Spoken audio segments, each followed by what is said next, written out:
Bien, buenas noches a todos los alumnos de terapéutica, pero también le damos el saludo a nuestra doctora Ana Lucía Tácuna. Es una bonita oportunidad para poder compartir este tema que finalmente es de bastante importancia. El tema que vamos a tratar hoy es aplicación clínica del sistema nervioso autónomo y el manejo de vasoplejía por shock. Recordemos siempre que en farmacología hemos desarrollado toda la parte de lo que tiene que ver con neurovegetativo, tanto parasimpático, antimuscarínicos. Hemos desarrollado también la parte de simpáticos y simpaticolíticos. Por lo tanto, esto vamos a tocarlo en forma muy precisa porque tengo varias diapositivas y me gustaría compartir todas las diapositivas. Aquí quiero mostrarles la importancia que tiene conocer cuáles son los factores que influyen en la presión arterial media. Tenemos en primer lugar la resistencia vascular sistémica multiplicado por el gasto cardíaco, y este gasto cardíaco va a depender de la frecuencia cardíaca y del volumen sistólico. Asimismo, este volumen sistólico va a depender de la precarga, de la contractilidad y postcarga. Algo más que quiero agregar es la parte de varoreceptores. Siempre debemos recordar que para compensar la presión arterial en forma rápida, intervienen los varoreceptores para que de esa manera se active el sistema nervioso autónomo. Y luego, si con este mecanismo rápido no se logra compensar la presión arterial, nos vamos a lo que se llama en la parte de compensación hormonal. Y aquí les estoy mostrando yo prácticamente el sistema autonómico que viene a ser el efecto reflejo que tiene que ver con la compensación. Para tengan una idea, miren, cuando baja la presión arterial, hay una descarga varoreceptora donde finalmente llega al centro cardiovascular y observamos dos cosas. Lo primero que se observa es una depresión del sistema nervioso parasimpático y lo segundo es un aumento de la actividad del sistema simpático. Con estos dos efectos podemos observar primero, un aumento de la frecuencia cardíaca, luego también un aumento de la fuerza de contracción y finalmente una vasoconstricción. Este efecto es una compensación rápida.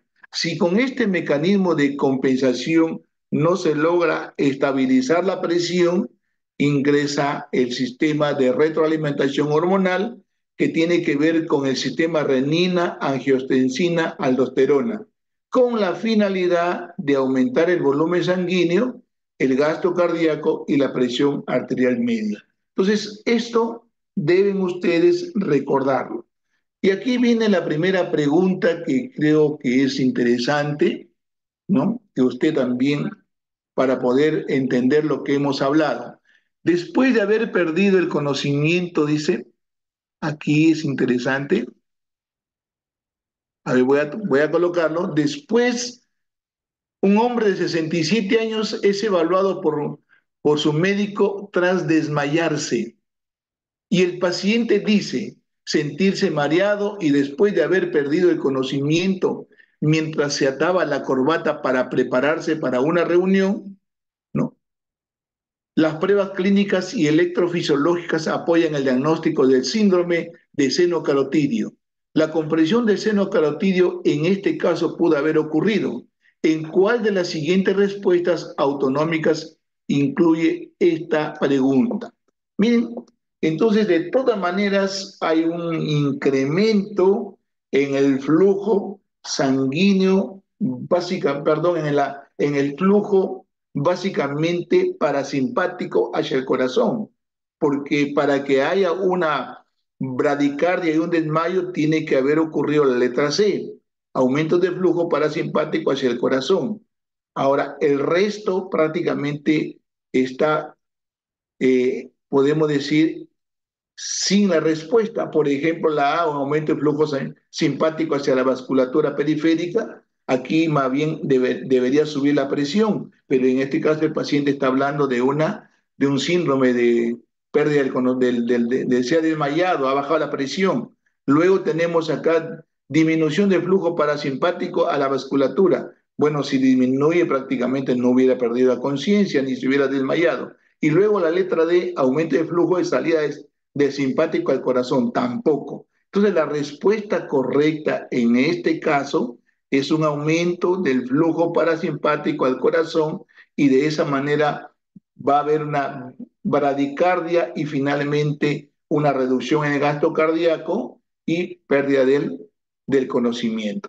Bien, entonces, con esta previa pregunta, vamos a ir a darles un retoquecito. El sistema nervioso periférico, tenemos el músculo esquelético, que tiene que ver con la parte somática, y la parte básicamente del sistema nervioso autonómico. Y aquí quiero solamente resaltar, este sistema somático solo tiene una neurona eferente, mientras que el sistema nervioso autónomo tiene dos neuronas eferentes. Siempre recuerde esta parte.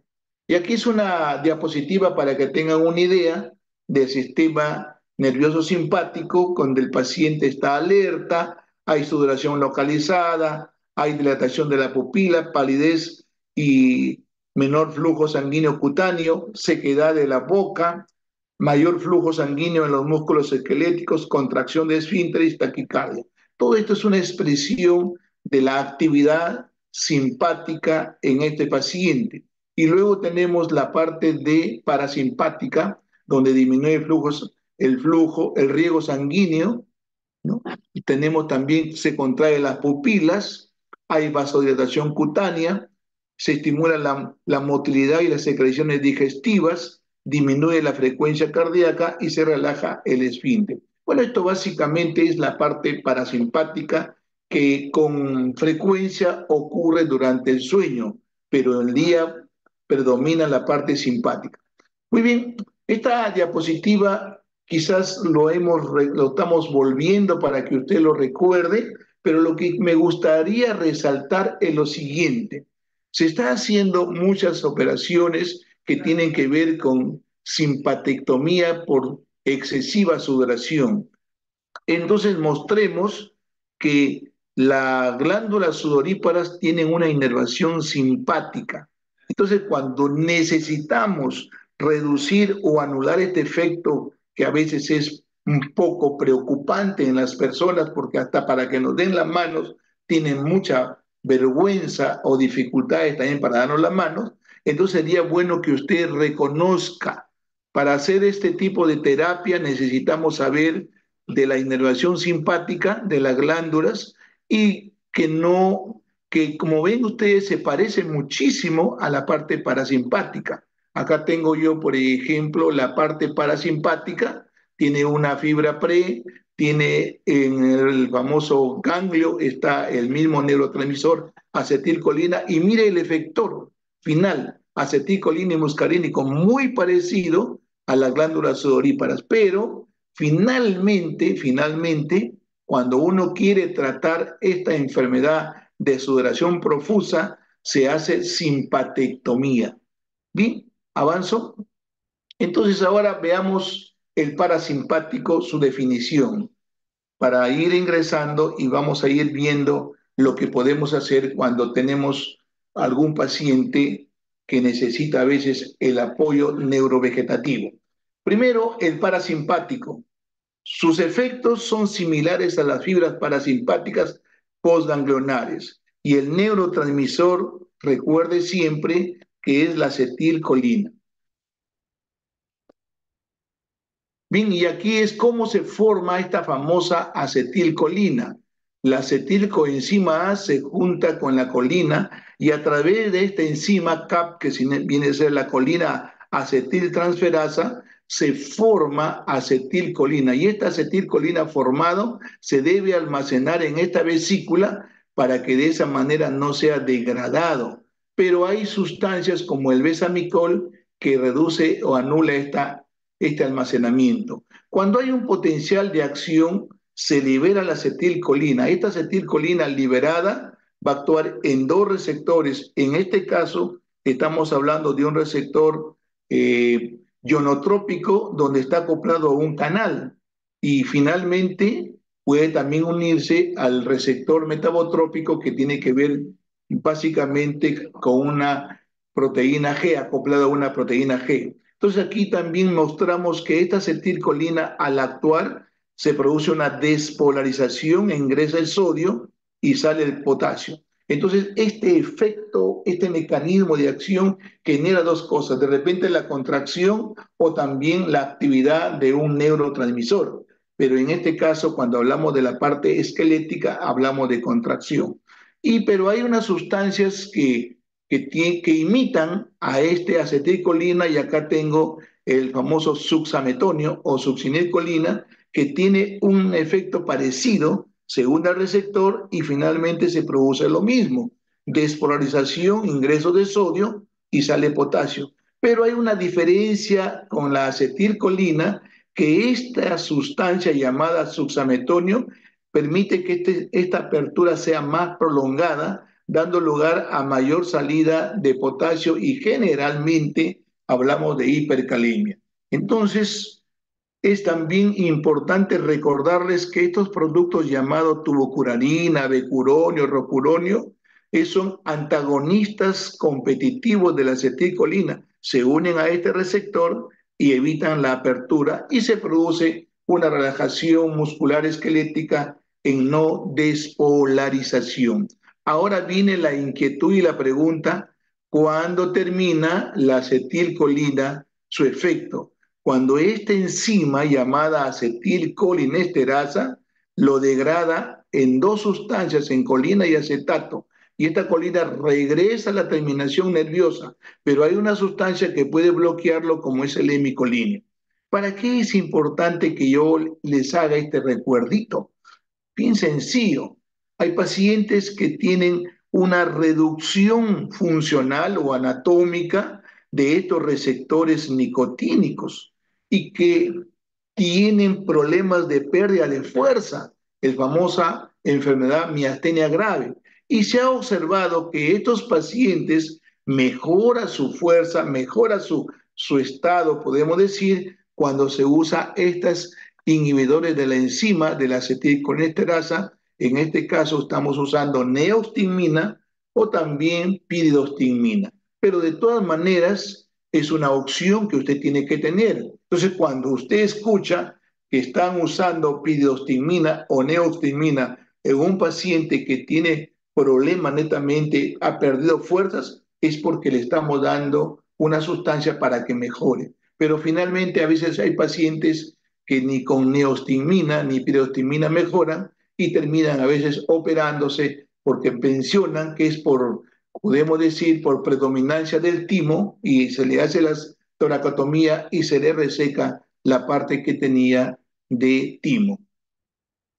Bien, pero también hay otras aplicaciones. Por ejemplo, hay sustancias que bloquean la liberación de acetilcolina. Y aquí tenemos la famosa toxina botulínica y tetánica. Como estamos observando, miren, esta famosa toxina botulínica va a impedir que esta vesícula vaya hacia la membrana y se produzca la exocitosis. Y por eso es que manifiesta síntomas de parálisis muscular flácida, defecto de la liberación de acetilcolina, pero mejora tras aumentar el calcio en el terminal nervioso. Y a veces este efecto de la toxina botulínica se está usando en la parte cosmética, el famoso Botox, con la finalidad de reducir las arrugas y también podría usarse como una arma de guerra biológica. Bien, pero también hay otra aplicación, hay neurotoxinas que bloquean el receptor nicotínico de acetilcolina. Por ejemplo, el 1, estamos hablando de los relajantes musculares, tipo curare, tipo becuronio, rocuronio, tipo pancuronio, etcétera, pero también hay una toxina, la famosa alfa-toxina del veneno de la serpiente, la bungarotoxina, que te bloquea y finalmente te paraliza, como vamos a ver después. Y luego el 3, la famosa alfa-neurotoxina de cobra, serpiente coral, las mambas y otros.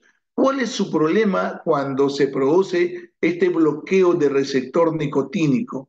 Se produce debilidad, fatiga, falla respiratoria, muerte por relajación del músculo esquelético y bueno, necesitamos nosotros en este momento antagonizar, ¿no? La acetil, básicamente la CH del famoso receptor nicotínico. Tenemos que finalmente revertirlo. Muchos de nosotros a veces intubamos al paciente o usamos una sustancia para revertir y en este caso puede ser también de repente un inhibidor de la acetilcolesterasa que va muy bien.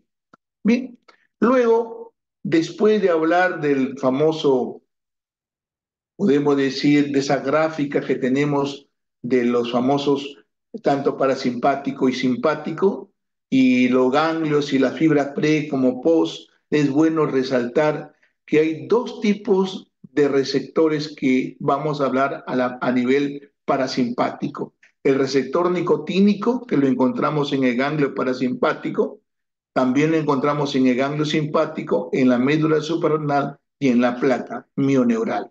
Recuerde también el receptor muscarínico M1, M2, M3, M4 y M5. Estos famosos receptores están acoplados, por ejemplo, el 1, el 3 y el 5 a una proteína GQ y el M2 y el M4 a una proteína G inhibitoria que si ustedes hacen un pequeño recuerdo, cuando hablamos de farmacodinamia, cuando se acopla a una proteína G inhibitoria, entonces hay una reducción de la AMP cíclico y finalmente se deprime. Mientras que cuando hablamos de la proteína quinasa, podemos decir proteína GQ, hay un aumento de la fosfolipasa y finalmente una degradación de los polifosfatos de inositol y finalmente se forma IP3 y luego también DAG, que ello básicamente va al retículo sarcoplasmático y libera calcio para la contracción del músculo liso. Muy bien, acá tenemos los dos receptores, tanto el muscaríneo que acoplado a esta proteína G y luego el receptor nicotínico acoplado también a un canal iónico. Siempre recuerde que las respuestas de receptores nicotínicos son milisegundos, mientras que la respuesta muscarínica es segundos. Entonces, por eso el 2 es de efecto rápido. Bien, aquí, ¿cómo es que actúa esta acetilcolina en los receptores muscarínicos? Empecemos a nivel básicamente que tiene que ver con el músculo liso. Por ejemplo, la acetilcolina se une al receptor muscarínico 3, acoplado a esta proteína GQ, activa esta enzima fosfolipasa C, la que se va a encargar de degradar los polifosfatos de inositol de la membrana y va a formar dos metabolitos, el IP3, que se encarga de sacar el calcio del retículo, que es el responsable de la contracción, y el DAG, que participa en la apertura de canales de calcio. Yo tengo así la certeza que el DAG viene a ser como un facilitador a lo estérico para mejorar la contracción del músculo liso. Pero a la vez, cuando hablamos de activar el M2 y el M4, recuerde siempre que esta acetilcolina, al unirse, va a actuar en tres vías. Primero, se va a inhibir la eniciclasa, no va a haber AMP cíclico y por lo tanto no va a ingresar calcio, se reduce. Pero también cuando estamos acoplados a una proteína G inhibitoria, se va a activar el canal de potasio, se apertura este canal, se hiperpolariza la célula y finalmente ya no ingresa calcio. Y la tercera suprime la actividad del canal de calcio y finalmente no ingresa calcio. Todo este efecto tiene que ver con efecto cronotrópico, dromotrópico e inotrópico negativo. Entonces, no olvidemos entonces que la acetilcolina te va a bajar la frecuencia cardíaca, te va a bajar la velocidad de conducción y, como decía la pregunta, te va básicamente a dar un proceso de repente hipotensivo y te puedes desmayar. Bien, aquí para hablarles de la clasificación de los parasimpáticos miméticos. Tengo la acción directa y de acción indirecta. Cuando hablo de acción directa, hablamos de los ésteres de colina, de los alcaloides colinamiméticos. Y aquí tenemos los componentes de cada uno. Por ejemplo, ésteres de colina, la acetilcolina, la metacolina, el carbacol y el metacolina. Y los alcaloides colinamiméticos, tengo la pilocarpina, la arecolina y la oxotremolina. Estos son de acción directa, van a actuar de frente en el receptor muscarínico. Puede ser M1, M2, M3, M4, M5. Mientras que los de acción indirecta inhiben a la acetilcolinesterasa y de esa manera aumentan la acetilcolina. Y al aumentar la acetilcolina, los efectos que tiene básicamente de acción parasimpática. Hay dos grupos de acción indirecta, la acción o podemos decir, de parasimpáticos reversibles, de acción directa, e irreversibles. Solo recordarles, por ejemplo, el reversible, está, por ejemplo, la neostigmina, la piridostigmina, el hidrofonio, que se usa mucho para el test de tensilón. Estos agentes no necesitan ser revertidos, porque su duración es corta, podemos decir, es fácil. Por ejemplo, el hidrofonio dura 15 minutos, la neostimina, fidostimina, 2 a 4 horas. Y ya a los irreversibles sí necesitamos reactivar la enzima con paralidoxima, por ejemplo. Acá está el malatión, paratión, paroxón. Estos necesitan obligadamente a reactivar la enzima porque si no, finalmente se destruye. Bien, luego, ¿cuáles son los efectos de acción directa? Recordemos siempre, mire acá los fármacos, luego la actividad, luego la hidrólisis por la acetilcolinesterasa y sus usos. Aquí la acetilcolina, por ejemplo, tiene actividad muscarínica y nicotínica.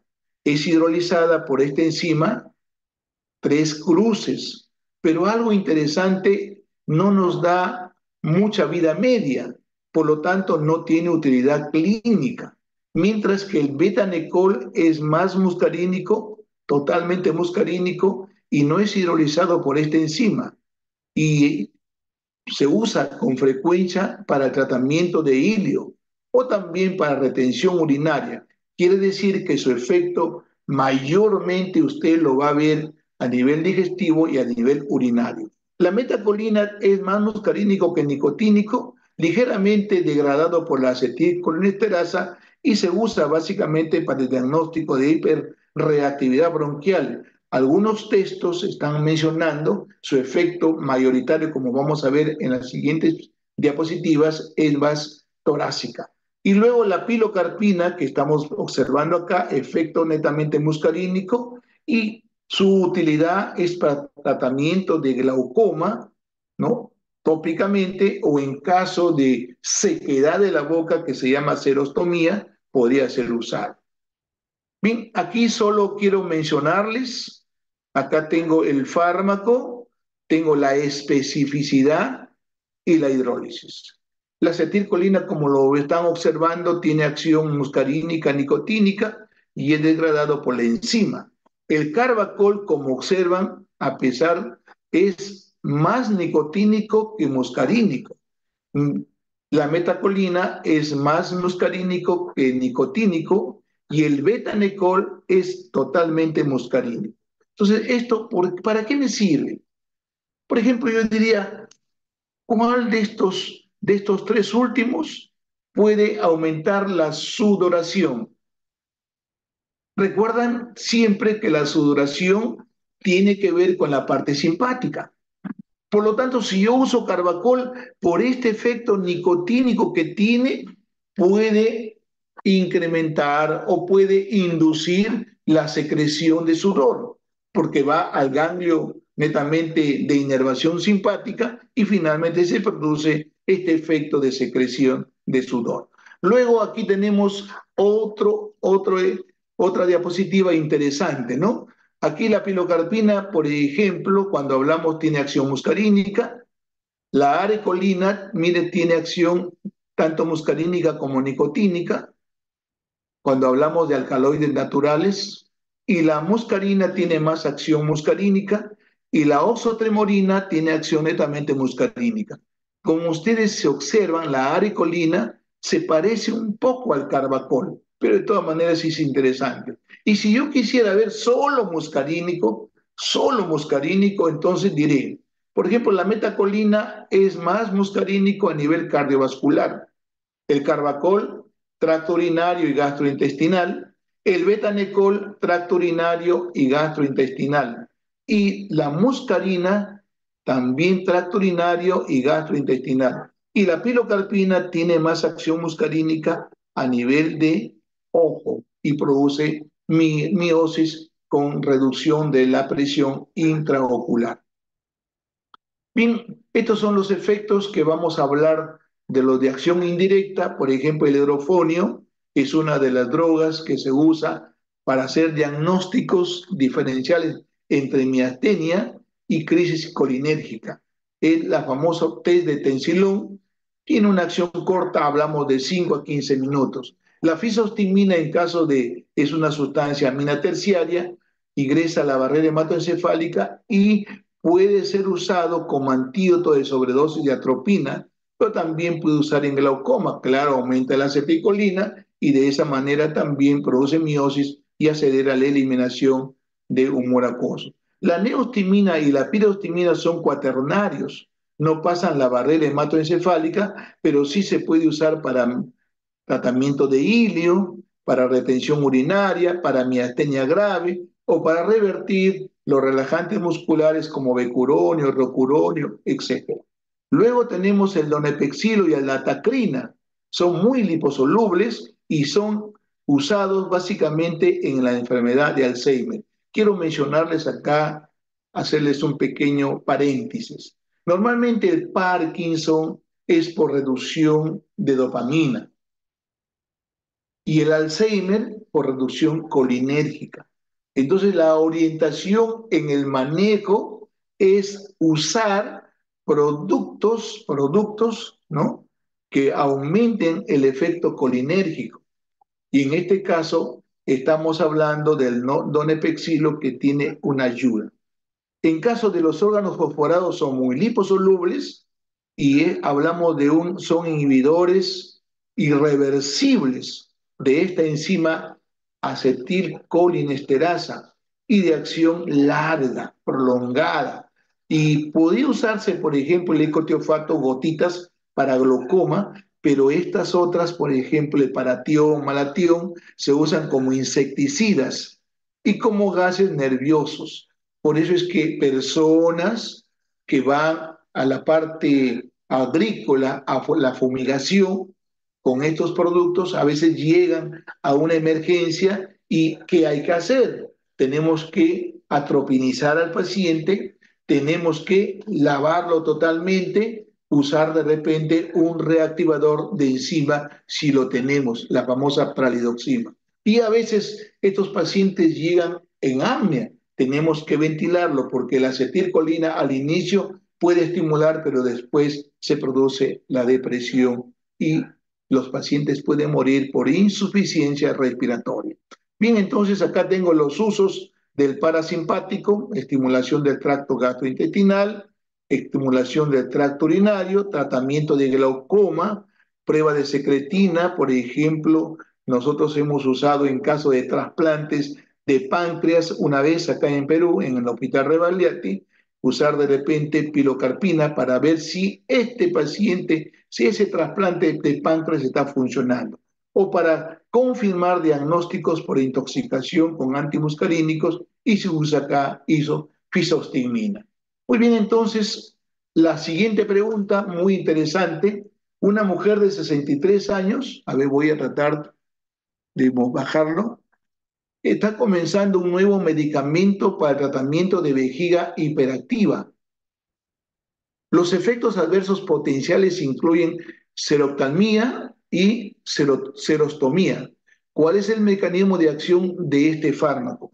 Se está refiriendo a un fármaco que produce una reducción en la secreción de saliva. Si ustedes dan una idea, estamos observando frente a un paciente que tiene un antagonismo muscarínico, como dice la letra D, por ser un antagonista muscarínico. No es un antagonista alfa, porque si fuera antagonista alfa estaría hablando de vasodilatación. Agonista beta estaría hablando de broncodilatación. Inhibe la acetilcolinesterosa, estaría aumentando la acetilcolina y también aquí aumentaría también la secreción de saliva.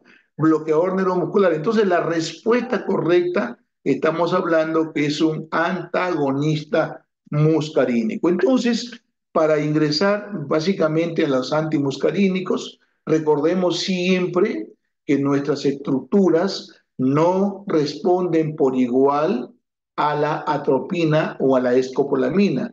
Unos son más sensibles que otros. Por ejemplo, las glándulas salivales son más sensibles que las células gástricas. Por eso es que hay que tener siempre en consideración.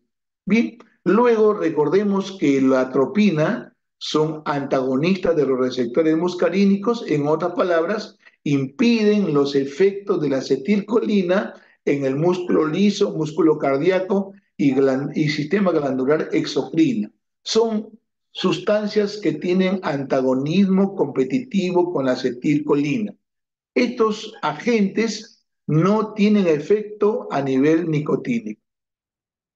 Bien, la utilidad de los antimuscarínicos. En algún momento uno de ustedes que me está escuchando va de repente a elegir ser oftalmólogo y a veces a su consulta le va a llegar muchos pacientes que tienen aumento de la presión intraocular. ¿Y qué hacer en ese momento? Entonces, de repente, ver cómo lo reducimos. Podemos reducirlo ¿m? Bajando la producción de humor acuoso con acetazolamida, el famoso diamos, o también con el timolol. O podemos aumentar la eliminación. Al aumentar la eliminación, podemos también hacer que ese humor acuoso se reduzca en la presión. Pero también necesitamos, a veces, no se vaya a olvidar, hacer un fondo de ojo. Y cuando hablamos de hacer un fondo de ojo, tenemos que usar agentes midriáticos para que de esa manera. Pero aquí viene la idea. Si el paciente fuera glaucomatoso, no me gustaría usar un midriático de larga duración. Por eso aquí tenemos los famosos antimuscarínicos, talatropina, tropicamida, ciclopentolato, omatropina, escopolamina. Y luego dentro de los simpáticos, la fenilefrina. Pero vamos a ver acá la importancia que tiene. Por ejemplo, cuando yo uso atropina como midriático, yo sé que es un antagonista de la aceticolina, ya lo hemos mencionado, pero mire su acción lenta y duradera, 7 a 12 días. A otros libros hablan de 14 días. Por lo tanto, 14 días con una pupila dilatada va a aumentar la presión intraocular. Ahora pasa la barrera hematoencefálica y produce un efecto de excitación en el sistema nervioso. Hay que tener mucha precaución en caso de sinequias, glaucomas, especialmente de ángulos cerrados, e hipersensibilidad a la atropina. Entonces, la atropina lo estoy mencionando como una información para que ustedes tengan, salvo que no haya otra opción que usar atropina, pero si no, no es la primera opción que tenemos para miriasis. Bien, el ciclopentolato, acción máxima en 45 minutos, y mire cuánto dura, 24 o 48 horas, todavía alto. Entonces hay que tener la precaución, lo mismo en glaucoma de ángulo cerrado e hipersensibilidad a la atropina. Esto también recordemos entonces, pero tenemos una opción. La tropicamida, midriático y ciclopléjico débil, con efecto máximo en 30 minutos y tiene una duración de 4 a 6 horas. Cuando tú tienes midriasis, tienes fotofobia y de esa manera se reduce la salida de humor acuoso e incrementaría la presión intraocular, solo la parte de pupila, pero también puede ocasionar efectos en el músculo ciliar y te va a ocasionar cicloplejía, donde vas a tener visión borrosa de cerca y visión casi normal, podemos decir, de lejos. Muy bien, aquí mostremos algo importante también de las drogas antimuscarínicas. Acá tengo las tres drogas. Tengo el efecto sedante, el efecto anticialagogo, que quiere decir menor secreción de saliva, aumento de la frecuencia cardíaca, relajación del músculo liso, midriasis y cicloplejía, prevención de los mareos de movimiento. Especialmente, de repente a usted le gusta irse a Tingo María o de repente ciudades donde tiene que ir en carro y finalmente a veces llega a esa ciudad con mareos, con náuseas y con vómitos. Bien, observemos en primer lugar la sedación. Por ejemplo, este glicopirrolato es una sustancia cuaternaria, por lo tanto, tiene cero efectos tanto en sedación. ¿Por qué? Porque no pasa la barrera hematoencefálica. Luego, a nivel de reducir la secreción de saliva, la mejor es la escopolamina.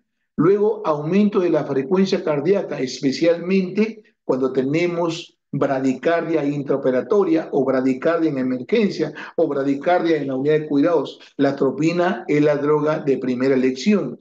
Luego le sigue el isoproterenol y finalmente, si no hubiera respuesta, te tienes que ir a colocar un marcapaso. Luego pasamos acá a midriasis y cicloplejía, es mejor la escopolamina.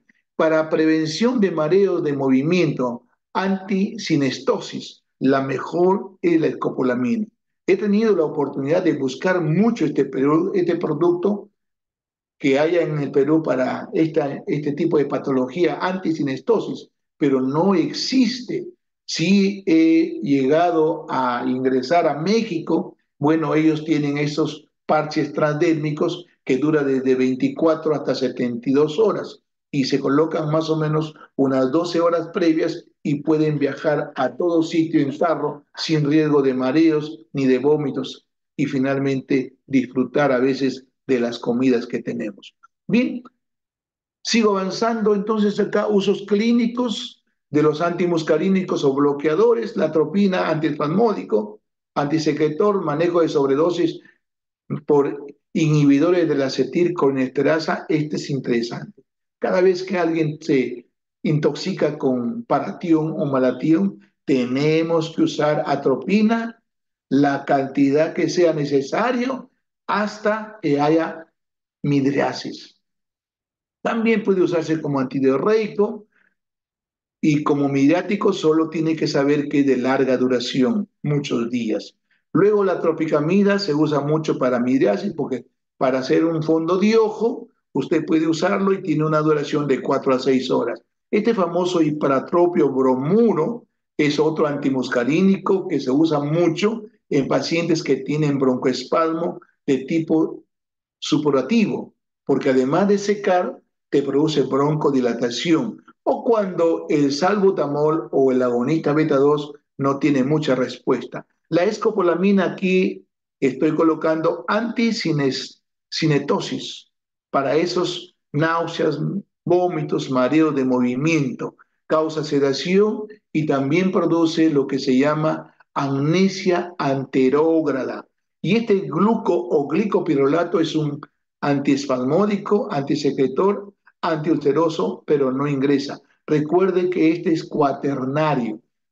Y finalmente tengo la benstropina, que es muy liposoluble, entra al sistema y usado en el Parkinson. Entonces, cuando hablamos de Parkinson, tenemos dos opciones. La primera opción, recordemos siempre esto, hay un equilibrio entre la parte dopaminérgica que es inhibitoria y la parte colinérgica que es excitatoria. Cuando esta dopamina baja o cuando la parte colinérgica se eleva, entonces el paciente tiene movimientos extrapiramidales. Entonces, el tratamiento en Parkinson tiene dos opciones. La acción básicamente aumentar la dopamina o reducir lo que se llama la parte colinérgica, diferente al Alzheimer. En el Alzheimer tenemos que aumentar el efecto colinérgico.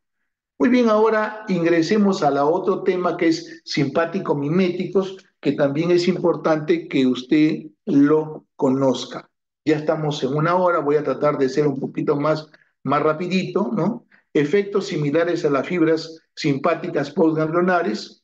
Luego esta es la preguntita que tenemos. Mire aquí la pregunta para que usted entienda. La estrategia farmacológica para reducir la presión arterial en el paciente con hipertensión consiste en reducir el gasto cardíaco o reducir la resistencia vascular periférica causada por una vasoconstricción. El gasto cardíaco depende de la frecuencia cardíaca y contractilidad. ¿Cuál de las siguientes estrategias ayudará a reducir la presión arterial? Bien, si alguien de usted puede abrir su micro y decir cuál respuesta.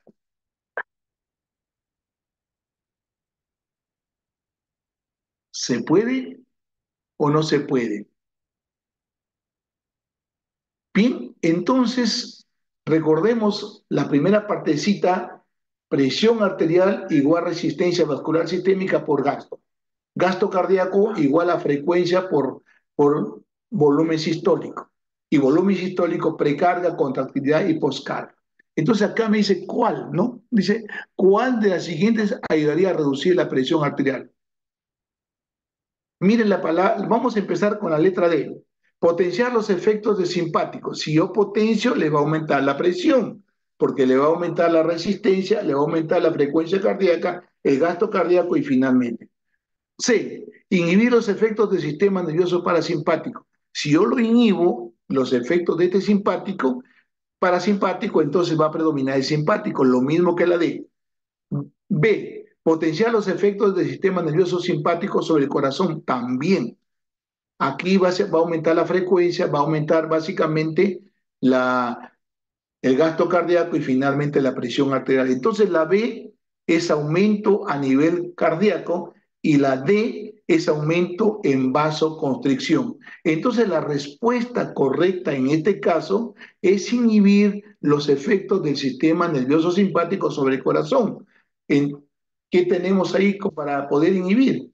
De repente un beta bloqueador tipo bisoprolol, timolol, algo que baje la frecuencia cardíaca y finalmente la contractilidad.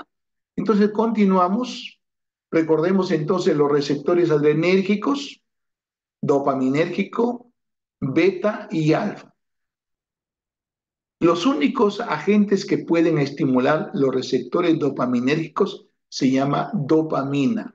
La adrenalina, la norepinefrina, dobutamina u otros productos no van a tener efecto de actuar a nivel de receptores dopaminérgicos.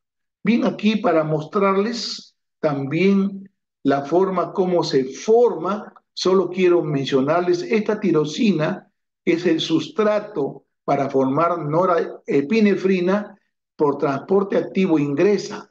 Esta diapositiva que tengo la parte que tengo a la izquierda me encanta mucho, pero solamente quería hacer este hincapié, que esta tirosina no es hidrolizada fuera de la neurona, sino dentro. Y después que se hidroliza dentro, se forma dopa, luego dopamina, se almacena, luego noradrenalina. Y cualquier potencial de acción libera, y esta noradrenalina liberada va a actuar a nivel posináptico en receptor alfa y también en receptor beta, o también recordemos siempre que esta norepinefrina puede ella misma autolimitarse al actuar en los receptor alfa 2 presináptico inhibiendo, pero termina su efecto cuando regresa a la terminación nerviosa. Y vamos a ver que hay sustancias que anulan este efecto de captación y lo tenemos básicamente en caso por ejemplo, de cocaína, de antidepresivos tricíclicos, tenemos también ahí de fenotiazínicos, etcétera. Ellos prácticamente van a potenciar el efecto de estas drogas. Aquí mostramos entonces, miren, esta es la parte presináptica y esta es la parte postsináptica. Y aquí quiero recordarles esto básicamente, ¿no? Si los agentes van a actuar positivamente o van a actuar negativamente. Cuando hablamos que actúan a este nivel, digo, vamos a ver, ¿qué significa que actúan menos? Por ejemplo, la noradrenalina, ella misma se autolimita y reduce la liberación de noradrenalina, el famoso feedback.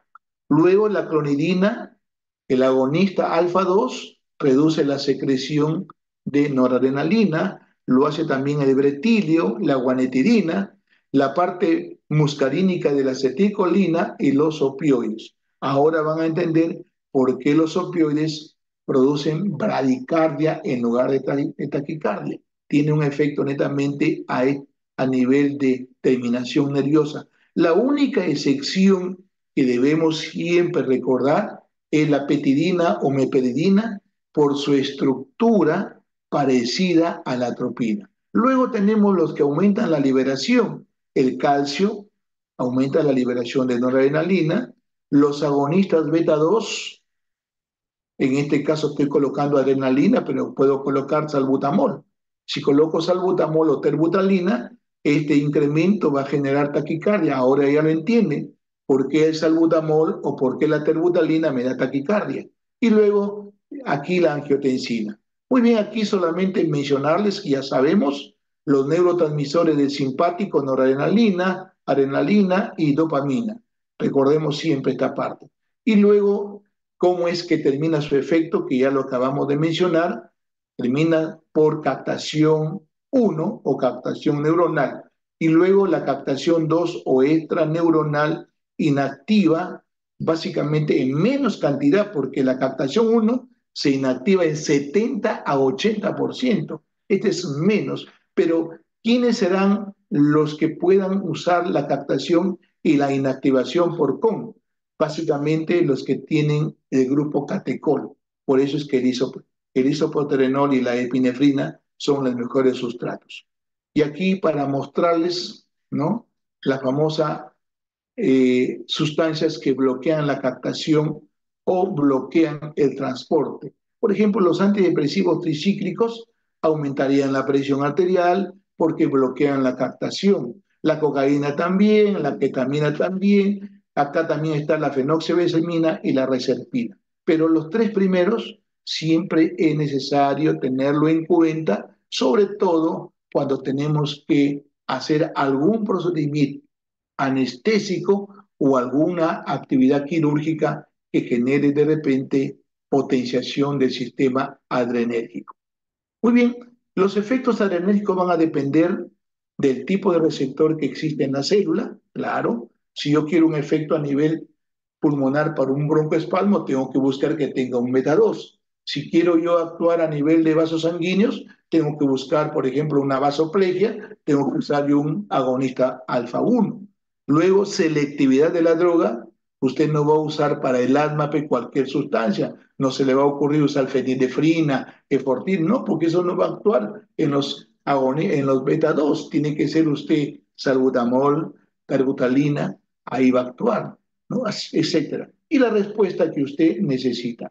Aquí para mostrarles más o menos un resumen, por ejemplo, receptores beta, beta 1, el corazoncito.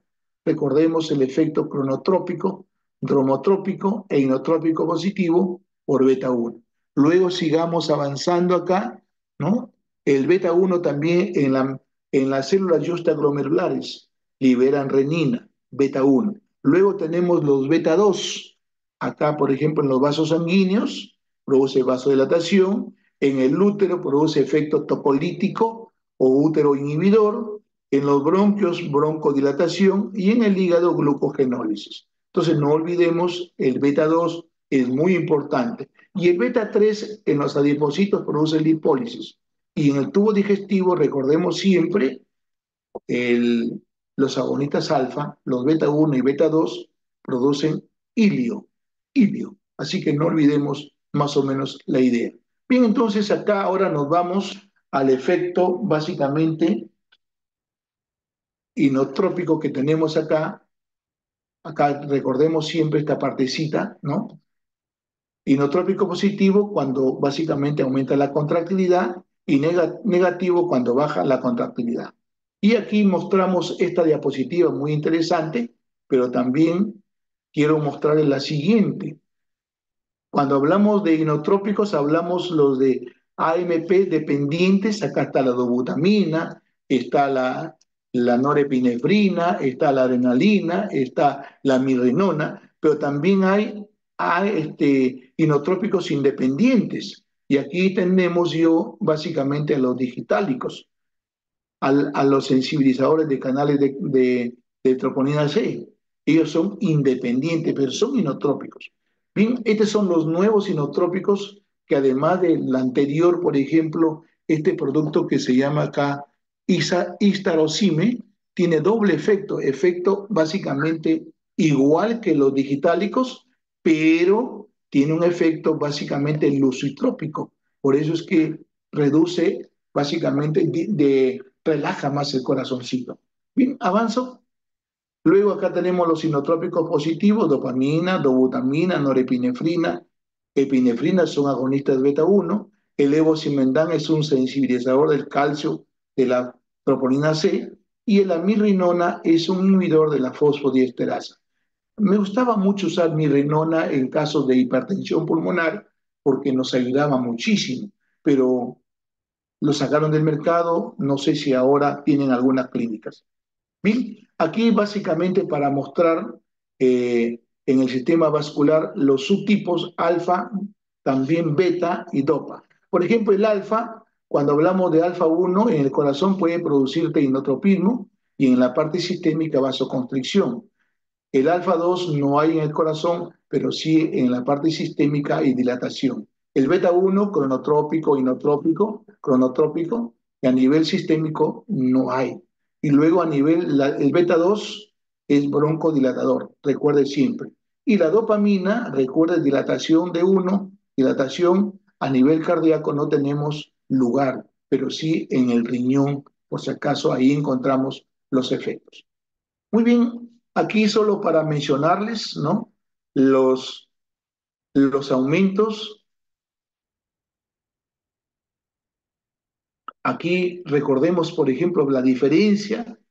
El, el levosimendan es independiente del AMP cíclico. Por lo tanto, no y es influenciado por la AMP cíclico, pero sí por la dobutamina y la mirrinona sí.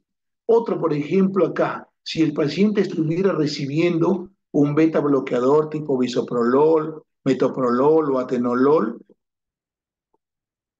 en el levosimendan no tiene efectos, tampoco en la mirrinona, porque la mirrinona actúa inhibiendo a la fosfodiesterasa 3, pero sí tiene efecto básicamente en donde tiene efecto a nivel de dobutamina, porque la dobutamina para actuar necesita unirse al receptor beta. Si el beta está ocupado, no va a funcionar. Ahora, ¿quién promueve arritmias? Básicamente los dos últimos, la dobutamina y mirrinona. Cuando recién salió al mercado el levosimendan, observé yo que era muy adecuado en pacientes que tenían arritmias y de esa manera es una buena opción. Ahora, taquifilaxia, recuerde que pierde efecto, básicamente la dobutamina, la mirrinona, pero no pierde efecto el levosimendan. Aquí solo para mostrarles voy a hacer solamente, voy a coger dos. La dopamina, por ejemplo, mire la dosificación de 2 a 10 microgramos por kilo por minuto, y acá tengo la dosis de rango habitual, luego para alcanzar mi objetivo, ¿no? Creo que es interesante. Actualmente ya en adulto ya no estamos usando a veces dopamina, más se usa en pediatría, pero lo que sí quiero mencionarles es que usted puede usarlo pero cada vez que usan más dosificación, tiene más efecto beta 1 que dopaminérgico y luego beta también pues, a nivel alfa. El otro producto que quiero mencionarles es la famosa adrenalina. La adrenalina tiene tres efectos, el beta 2, el beta 1 y el alfa. Cuando tenemos pacientes con broncoespasmo, podemos usar adrenalina si el paciente está hipotenso o chocado. Luego, si le quiero dar una infusión, muy bien, miren la infusión, 0.02 a 0.05 micras por kilo por minuto, y miren la dosis habitual, y básicamente acá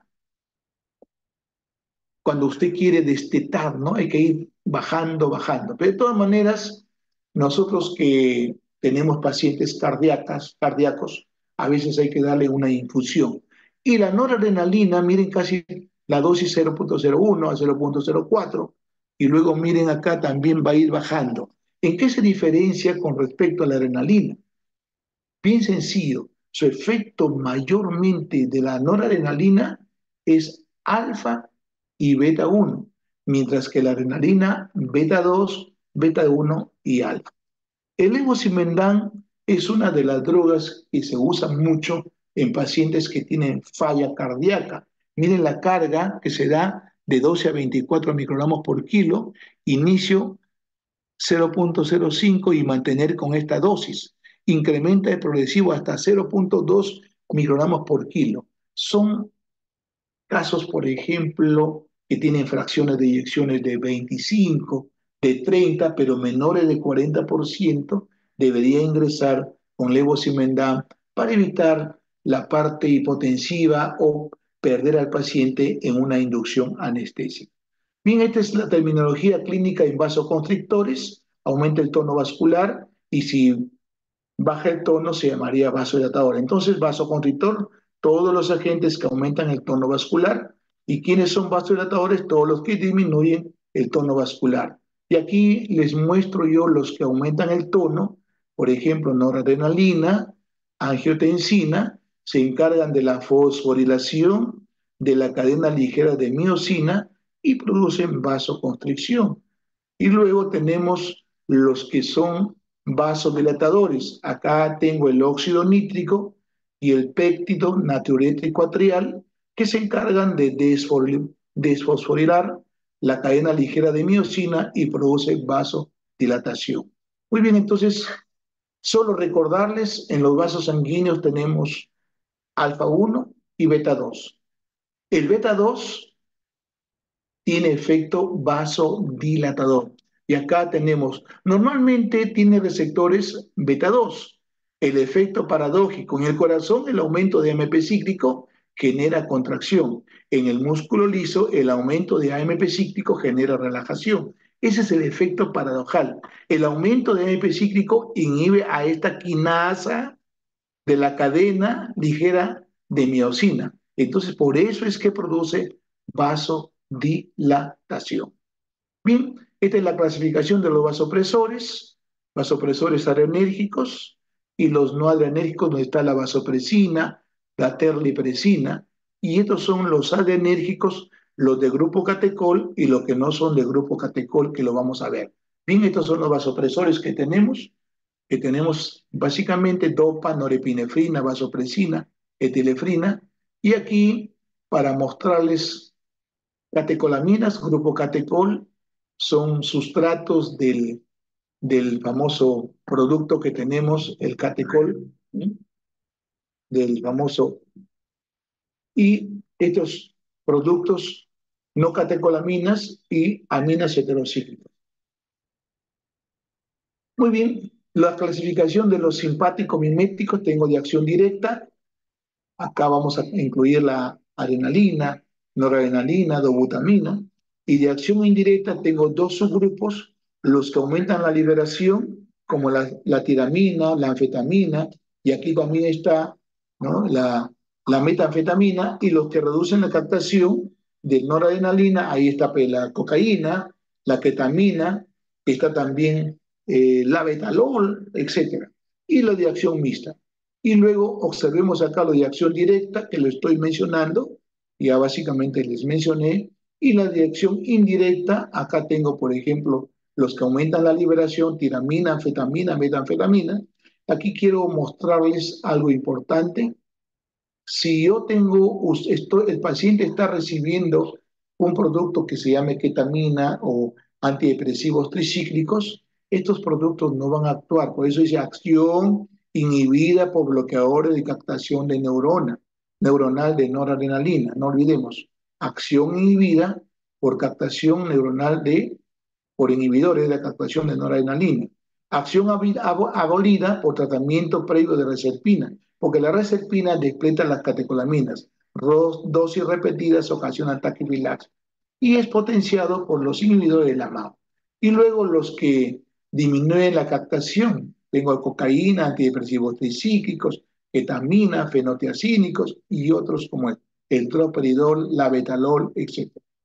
Muy bien, drogas de acción mixta, acá tenemos, por ejemplo, de predominio indirecto, la efedrina, etilefrina, metaraminol, y lo de predominio directo, la dopamina. Solo recordemos esta dopamina.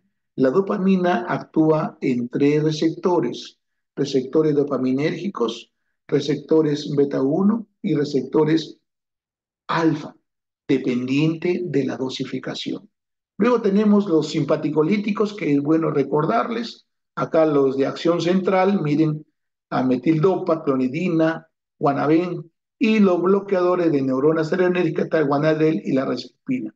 Esta reserpina siempre lo vamos a recordar en las clases, tanto de tercer año como de quinto año, porque es una droga que se usó para poder diferenciar un simpático directo de un simpático indirecto. Si el fármaco actúa en presencia de reserpina, se llamará directo, y si no actúa, se llama indirecto. Luego tenemos los bloqueadores de receptores, por ejemplo, los bloqueadores de receptores alfa, los bloqueadores de receptores beta y los que actúan en ambos lados. Por ejemplo, el abetalol bloquea el beta y también bloquea el alfa. Entonces, esto debemos siempre recordarlo.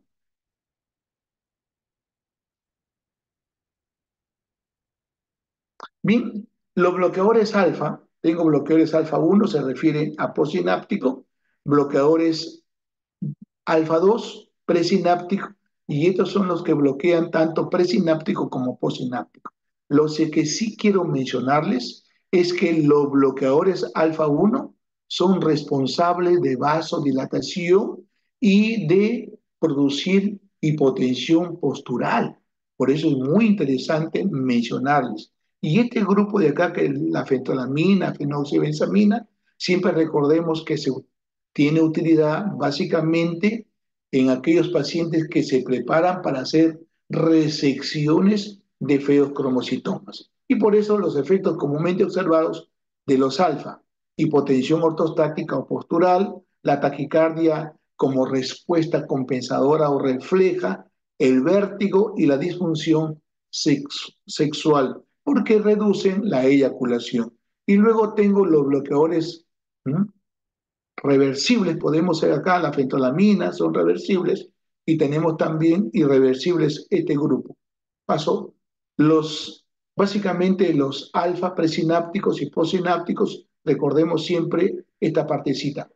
Muy bien, creo que esto he vuelto a mencionarles. Ahora veamos el bloqueador beta. Bloqueadores beta no selectivos y bloqueadores beta 1 selectivos. ¿Por qué se llaman no selectivos? Me bloquea el beta 1, el beta 2 y el beta 3. Quiere decir que me bloquea el beta 1 que está en el corazón, me bloquea el beta 2 que está en el pulmón y me bloquea también el beta 3 que está en la grasa. Y luego tenemos bloqueador selectivo con actividad simpática y sin actividad. Cuando hablamos de actividad simpática, esta es la definición: propiedad de los fármacos de producir bloqueo beta, mientras en paralelo ejerce un efecto agonista parcial del receptor beta. Si yo tengo un paciente con broncoespasmo y no hay más opción que usar un beta, de preferencia, primera droga de elección sería un cardioselectivo. Por ejemplo, atenolol, de repente también metoprolol. pero si no hubiera, de repente usted puede usar un, un beta bloqueador con actividad simpática intrínseca y de esa manera, si aparece broncoespasmo, es menos grosero, menos intenso que cuando da un beta bloqueador que no tiene actividad simpática intrínseca. Aquí para mostrarles bloqueador beta adrenérgico, no selectivo, para que tengan una idea, actúa en beta 1, beta 2, beta 3. Acá está el propranolol, cardioselectivo beta 1, tengo el metoprolol, atenolol, practolol, esmolol y el neumoselectivo, esta famosa butoxamina, solo lo encontramos para la clase teórica. Esto lo revisé el año 1987 y bueno, desde ahí prácticamente lo tomo como referencia. Luego recordemos los bloqueadores beta adrenérgicos no selectivos con actividad simpática intrínseca. Acá tengo el pinolol, la betalol, el cartiolol, el famoso alprenolol. Y beta no selectivos sin actividad, el nadolol, propanolol. Estos productos nunca deberían usarse en pacientes que tienen problemas de asma, por ejemplo, porque como no tiene, entonces va a producir broncoespasmo serio, severo, etc. Muy bien, luego tenemos los bloqueadores beta selectivos, por ejemplo, con actividad, cardioselectivos, el acebutolol, el celiprolol, y sin actividad tengo el atenolol, bisoprolol, metoprolol. Mucho se está usando ahora el bisoprolol, también se está usando el atenolol, pero más ahora el bisoprolol o el nebivolol, que son productos básicamente que tienen más efecto cardíaco que en otros órganos. Bien, bloqueador beta con actividad bloqueante alfa, el abetalol, bucindolol y carbiol. Son importantes mencionar la betalol, bucindol y carbedilol, y con actividad agonista beta 2, el abetalol y el cediprolol. Aquí es bueno mencionar si tiene actividad agonista beta 2 y no te queda otra opción, pueden ser este producto en caso de asmático. Luego, los efectos adversos comúnmente observados. Aquí tenemos básicamente, ¿no?, la hipotensión, pero no la hipotensión postural u ortostática, que sí se observaba con los beta bloqueadores. Luego, bradicardia. Sabemos que con los bloqueadores alfa había taquicardia y con esto hay bradicardia. Luego hay fatiga, el otro había casi pérdida del equilibrio y básicamente la somnolencia. Uno de los problemas que tienen los beta bloqueadores es que produce somnolencia. Bien, entonces viene otra preguntita acá que quiero mencionarles. Esta preguntita, a una mujer de 75 años de edad se inicia dobutamina por un periodo breve para tratar la insuficiencia cardíaca descompensada. Se está iniciando dobutamina en caso de insuficiencia cardíaca descompensada. ¿Cuál de los siguientes fármacos bloquearía los efectos cardíacos directos de la dobutamina? Entonces, miren, observemos. Está hablando de efectos directos de la dobutamina. ¿Dónde actúa la dobutamina? La dobutamina actúa en el receptor beta 1, en el receptor beta 1. Entonces, cuando hablamos de bloqueador directo, entonces la droga de elección se llama metoprolol, porque el metoprolol es un bloqueador beta 1. Ahora, la clonidina puede bajarte la presión, pero no es un bloqueador directo. El isoproterenol más bien aumenta la frecuencia y la prazosina es un vasodilatador. Pero la pregunta está bien clarita, ¿no? ¿Cuál de los siguientes fármacos bloquearía los efectos cardíacos directos de la dobo? En este caso se llama metoprolol. Bien, luego pasamos a lo que se llama esta parte que son las pocas diapositivas. Así que si usted me permite, estoy todavía en el tiempo, voy a recuperar los minutos que me robé yo mismo porque no pude ingresar al link, pero de todas maneras, esta es la pregunta que yo le estoy mencionando. Y luego tenemos acá manejo de vasoplegia por shock. Recordemos siempre que la segunda clase, la tercera clase va a ser sepsis y creo que ahí también la doctora Tacuna va a hablar sobre esta parte. Bien, acá factores de riesgo, por ejemplo, para que hagan vasoplejía. Ya hemos visto esta vasoplejía en caso de shock, en injuria de reperfusión, en cirugía cardíaca con circulación extracorpórea, lo he visto muchísimas veces, en enfermedad hepática terminal o en deficiencia de glucocorticoides. Pero de todas maneras, otro, por ejemplo, puede haber en caso de parina intravenosa, inhibidores de la ECA, bloqueadores beta, bloqueadores de canales de calcio, amiodarona, protamina, fracción de eyección baja, egolocor alto y administración de productos sanguíneos. Entonces, miren, esta vasoplegia se puede presentar por una variedad de factores, pero usted siempre recuerde lo más frecuente en la parte séptica o en la parte de cirugía cardíaca. Entonces, aquí quiero mostrarles definición de vasoplegia. Es una complicación frecuente en el posoperatorio de cirugía cardíaca con circulación, pero también en pacientes que tienen sepsis. Las células del músculo liso dejan de responder a la noradrenalina. Mire, interesante.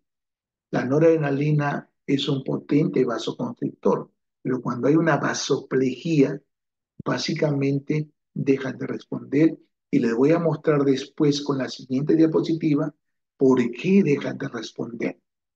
Bien, ¿por qué no hay respuesta a la noradrenalina?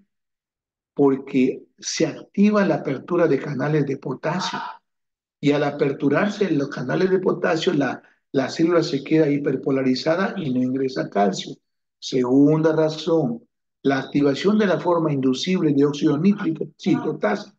Entonces, si se forma, entonces hay mayor óxido nítrico vasopléjico porque porque recuerden siempre, se produce una desfosforilación de la cadena ligera de miosina. Tercero, desensibilización de los adrenosectores. Entonces, pierde respuesta. Y de deficiencia de vasopresina y corticoides. Esta es una buena respuesta que vamos a ver. ¿Por deficiencia de qué? De vasopresina. Luego, la vasoplegia está asociada a estadía hospitalaria en UCI más prolongada. Alguien que tiene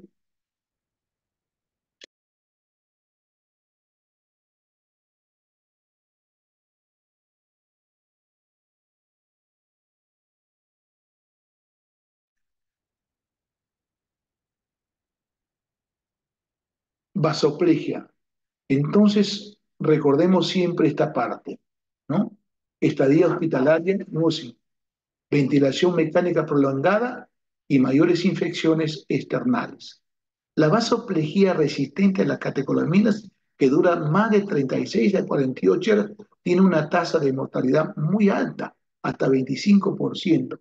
Ojo, jóvenes, ustedes que van a ser los próximos, de repente, usiólogos, cardiólogos, emergenciólogos, hay que tener muchísimo cuidado cuando ya hay indicios de vasoplejía, puede ser séptica o puede ser de repente por una cirugía cardíaca. Entonces recordemos que esta vasoplejía a veces se vuelve resistente y si dura más de 36 a 48 horas.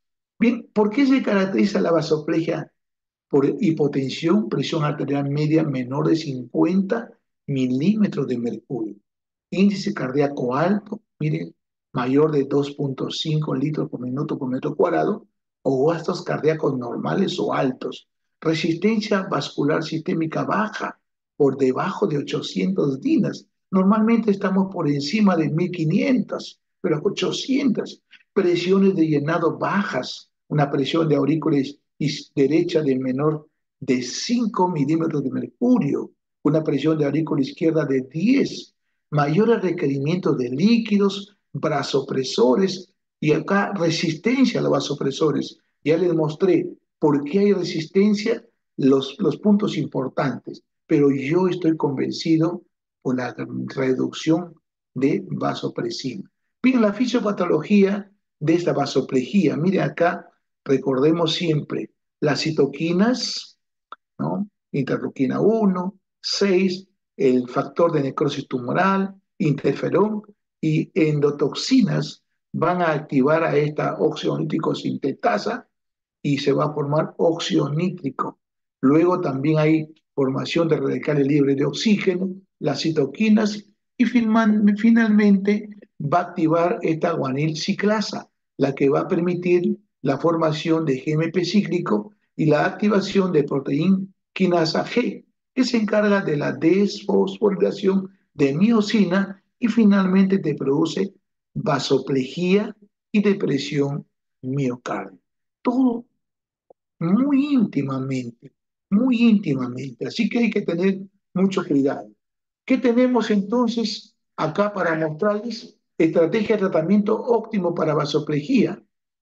¿Mm? ¿Es controversial? Es correcto. ¿Cuál es el objetivo principal? Optimizar la función microcirculatoria. Necesitamos restaurar los parámetros microcirculatorios con vasopresores. Luego recordamos acá. Recordemos siempre esta parte, ¿no? Catecolaminas comunes utilizadas en el síndrome de vasoplejía. Por ejemplo, podemos usar fenilefrina, noradrenalina, y acá está su mecanismo de acción. Son agonistas alfa sin actividad beta, la dosis que tenemos acá. Y luego los efectos colaterales. Y siempre recordemos que la fenilefrina no tiene efecto beta, por lo tanto no tiene efectos inotrópicos. Luego la noradrenalina, agonista potente de alfa 1 y alfa 2 y agonista moderado al beta 1. Por eso les decía anteriormente que la noradrenalina se diferenciaba a la adrenalina porque su potente efecto alfa, 4 a 10 microgramos en bolo y luego 10 a 300 nanogramos por kilo por minuto. ¿Qué puede producirte tanta vasoconstricción, una isquemia o incrementar la resistencia vascular pulmonar y arritmias? Luego tenemos la vasopresina, acá que actúa a nivel de receptores beta 1, y bueno, también infusión de 1 a 6 unidades por hora, también produce isquemia mesentérica a dosis de 6 unidades hora. La terlipresina, análogo sintético de la vasopresina, pero de mayor selectividad beta 1 que la vasopresina. Bolo de 1 miligramo puede repetirse en pacientes. Mala perfusión esplácnica y vasoconstricción coronaria. Entonces hay que tener mucho cuidado en pacientes que tienen cardiopatía. Y esta fue una opción muy interesante. El famoso azul de metileno le ha ido muy bien a aquellos pacientes que tienen vasoplegia y que no responden a la noradrenalina y que no responden a la vasopresina ni a la terlipresina.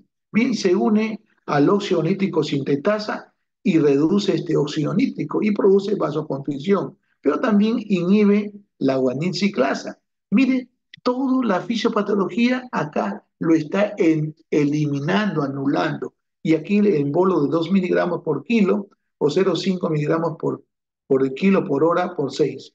Puede ocasionar anemia hemolítica en pacientes con deficiencia de esta famosa G6PD o también coloración azul verdosa de la orina y la piel.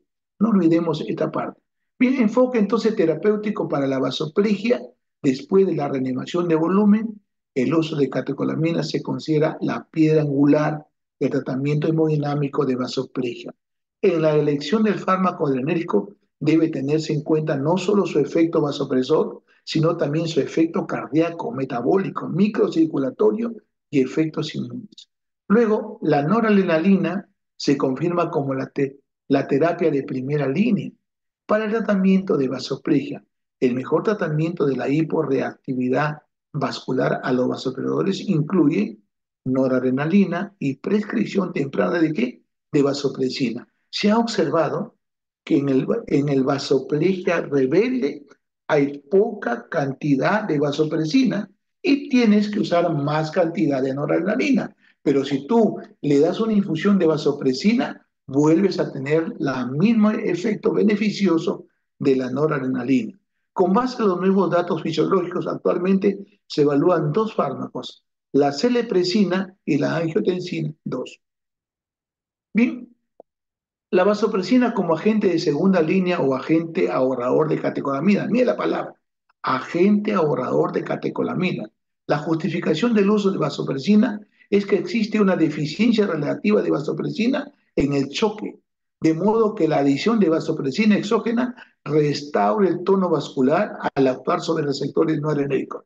La vasopresina es tan efectiva como la NOR para aumentar la presión arterial media y cuando se usa en combinación con norepinefrina, la dosis baja de vasopresina tiene efecto ahorrador de norepinefrina. Entonces, con esta diapositiva les quiero yo mostrar que es una buena opción noradrenalina con vasopresina. Finalmente, para terminar casi ya, me falta un par de... Un análogo de la vasopresina es la terlipresina, acción prolongada, actividad predominante del receptor beta 1. Puede provocar vasoconstricción pulmonar y afectar los sistemas de coagulación, mientras que la vasopresina no. Entonces hay que tener cuidado si el paciente tiene una hipertensión pulmonar. Si tiene una hipertensión pulmonar, es veneno, por lo tanto, no usar. No se considera que la terlipresina ofrezca una mayor ventaja en comparación con la vasopresina debido a su vida media más larga. Muy bien, eso es todo lo que he querido de repente informarles. Sé que muchos de ustedes han estado esperando porque no podía ingresar, pero de todas maneras yo quiero agradecerles a todos por la espera de lo que acabamos de evaluar. Bien, si hubiera alguna inquietud, alguna pregunta, aquí estoy para poder de repente contestar.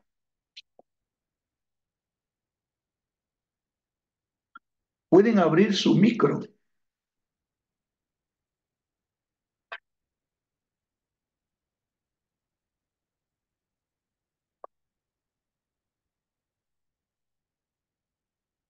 Hola, parece que no se escucha o sí se escuchó.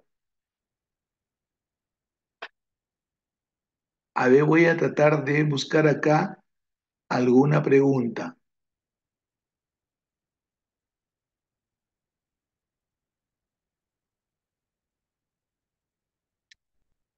A ver,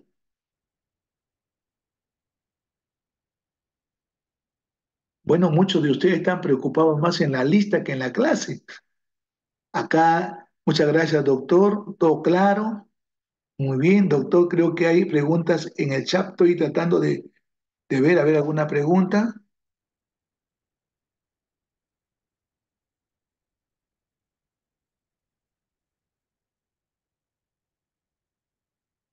A ver, voy a ver, a tratar de ver.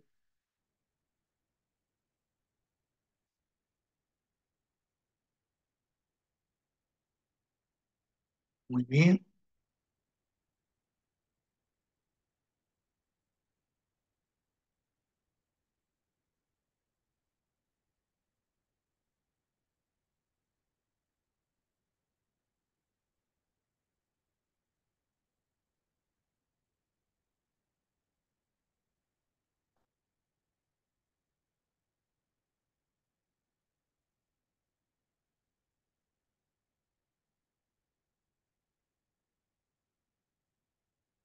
Bien, entonces quiero agradecer en primer lugar a nuestra doctora Lucía Tácuna, que siempre está comprometida con el curso de fármaco, y a cada uno de ustedes, coleguitas futuros.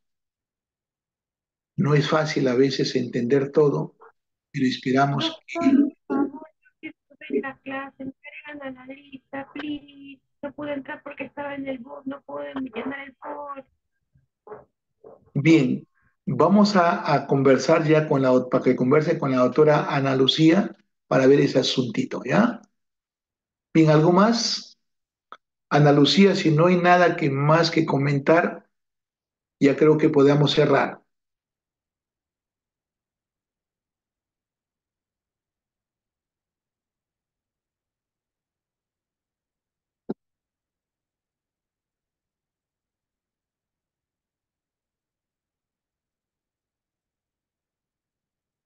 Acá hay una pregunta, dice, ¿cuál es el opioide que produce taquicardia? Muy bien, creo que voy a volver a repetir. Dentro de los opioides, agonistas mu, la famosa petidina o meperidina, porque tiene una estructura parecida a la atropina. Por lo tanto, la petidina o meperidina produce midriasis y también produce taquicardia.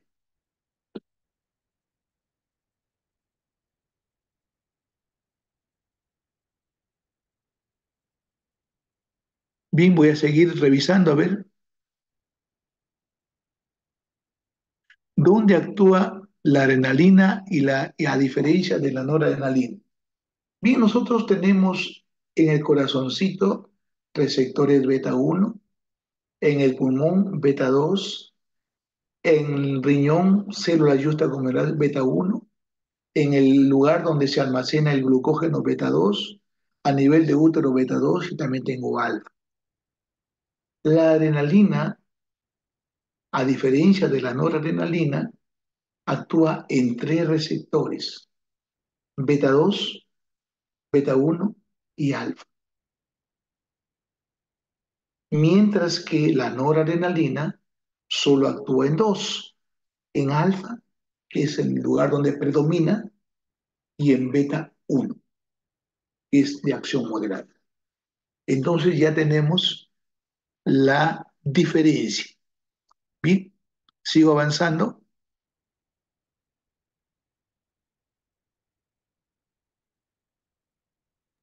Doctor, Le escucho. no sé, yo en realidad no sé si se escuchó lo que dije hace poco, pero me pueden agregar al forum si estuve presente. Lo que pasa es que no pude abrirlo porque estaba en el autobús y ya he llegado a casa hace poco.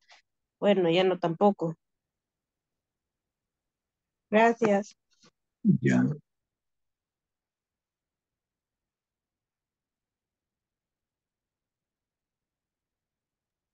olviden subir el video, por favor.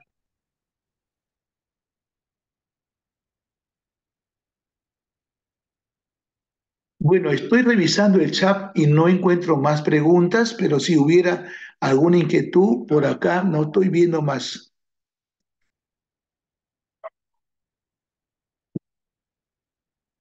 Bien, Ana Lucía, creo que ahí hemos culminado esta clase. Les agradezco y bueno, buenas noches a todos. Y ya veremos cómo, por acá creo que hay algunas, acá hay algunas, están apareciendo algunas preguntas. A ver, vamos viendo. Eh, A ver, voy a ver, por acá hay una preguntita. ¿Cuál era el uso en cirugías? Ah, muy bien. Normalmente el levosimendan es un agente que permite la mayor sensibilización o sensibilidad de la troponina C. Tiene la ventaja de producir un aumento del efecto de la presión, o sea, aumento inotrópico sin aumentar el consumo de oxígeno y sin actuar en ningún tipo de receptores, ni beta 1 ni alfa. Se usa de preferencia en pacientes que tienen falla cardíaca crónica, especialmente fracciones de eyección menor de 40%.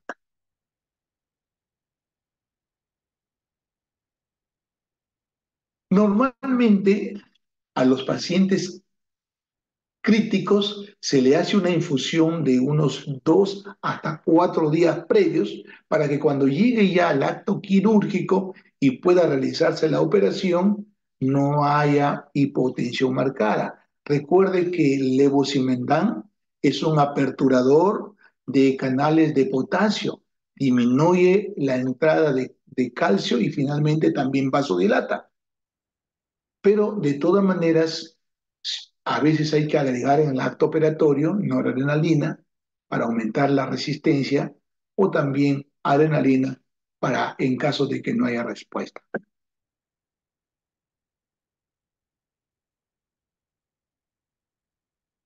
Ahora, la reserpina, hay una preguntita.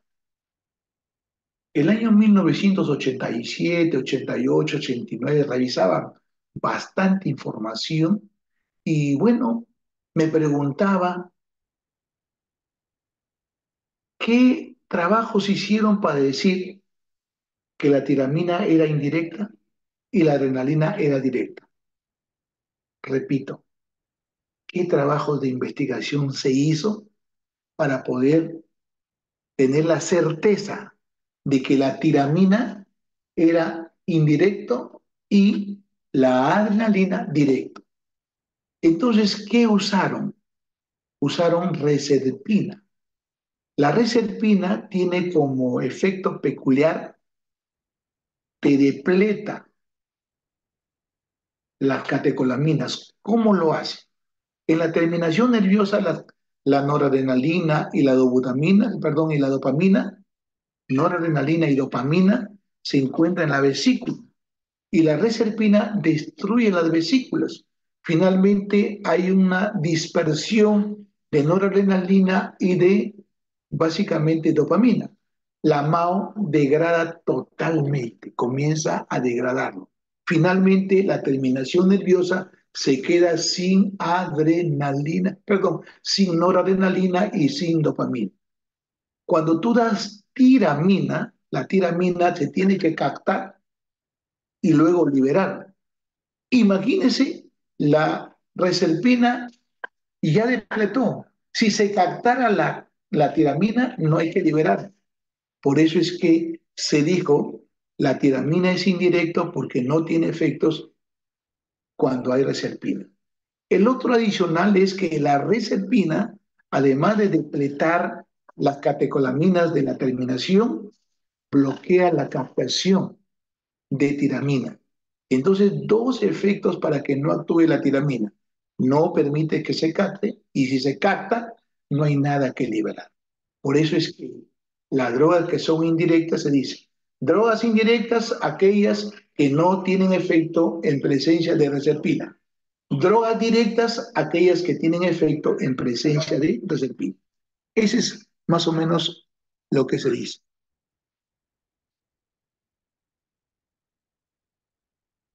A ésteres de colina. A ver, vamos viendo acá, vamos viendo. Normalmente cuando hablo de parasimpático-miméticos, hablamos de directos e indirectos. Dejo lo indirecto para irme a la pregunta. Dentro de los directos tengo los ésteres de colina y los alcaloides colinamiméticos. Dejo alcaloides colinamiméticos y me voy a ésteres. Los ésteres de colina tienen la acetilcolina, que no tiene utilidad clínica porque tiene una duración muy corta. Luego tiene la metacolina, que tiene más acción a nivel torácica, pero se usa mucho para hacer diagnóstico de asma. Luego tiene el carbacol, que tiene como diferencia al betanecol, que tiene efecto nicotínico más que muscarínico. Pero cuando hablo de muscarínico, tanto el betanecol como el carbacol actúan más a nivel digestivo y urinario.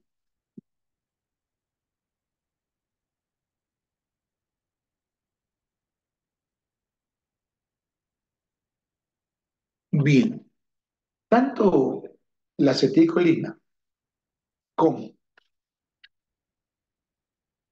la metacolina, carbacol y mm, betanecol son agonistas, son agonistas de los receptores muscarínicos. Los únicos que son antagonistas está la atropina, la escopolamina, el glicopirrolato, etc. Esos son antimuscarínicos. ¿Sigo avanzando? Muy bien. Normalmente cuando hay compresión de cero carotidio hay una hipotensión marcada, se desmaya. Si yo le doy mayor actividad vagal, no mato al paciente.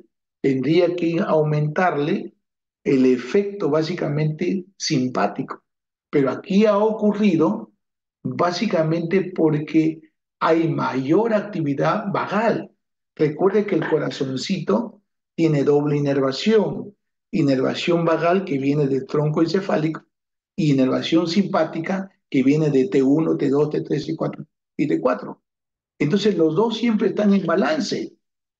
Es un balance, nunca podemos decir que, perdón, puro vago o puro simpático, no, siempre hay un balance en medio tono, como podemos decir. Entonces, pero ¿qué ocurre si hay un masaje del síndrome básicamente de lo que estamos hablando acá, del síndrome carotido y del seno carotido? Por eso es interesante cuando usted se hace, manipula o se hace usted un masaje, puede tener riesgo de bradicardia, hipotensión y desmayo.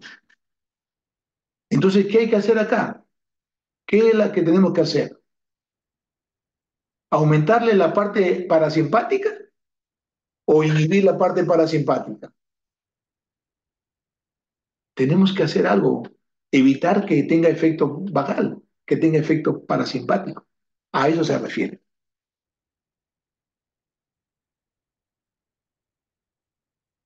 A ver, dice el parasimpático vasodilata. Bien, no olvidemos que el parasimpático, los vasos sanguíneos carecen de inervación parasimpática, pero sí tienen receptores colinérgicos que al ser estimulados pueden producir vasodilatación, vasodilatación. Pero cuando hablamos de por qué el paciente perdió la conciencia, se desmayó, porque en el músculo, en el corazoncito, al aumentar la actividad colinérgica o parasimpática o aumentar la descarga de acetilcolina, baja la frecuencia cardíaca, baja la velocidad de conducción y de esa manera produce un desmayo. Ahora, los vasos sanguíneos pueden estimularse por acción refleja, no, porque no tienen inervación parasimpática. A eso se refiere.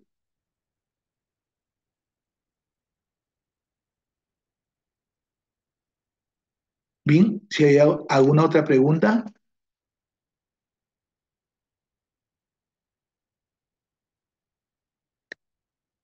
¿quedó claro, doctor Eric?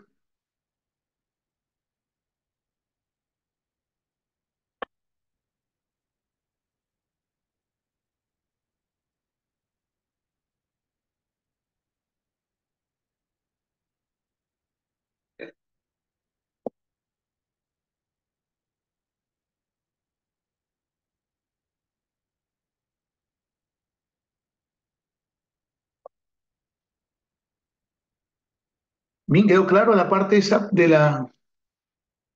Bien, entonces creo que ahí nos quedamos.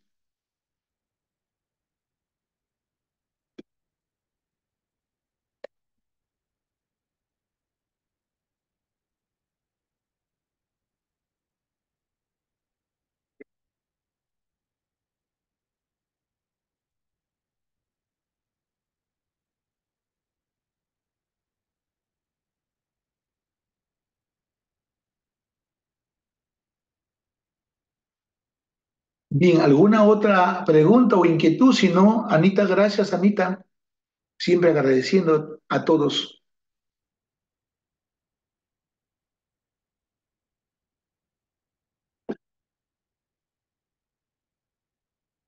Muy bien, entonces nos despedimos hasta el próximo, mañana martes hay clase y el próximo lunes también seguimos otro tema, otro tópico que tiene mucha relación con mi especialidad de anestesiólogo. Muchas gracias a todos.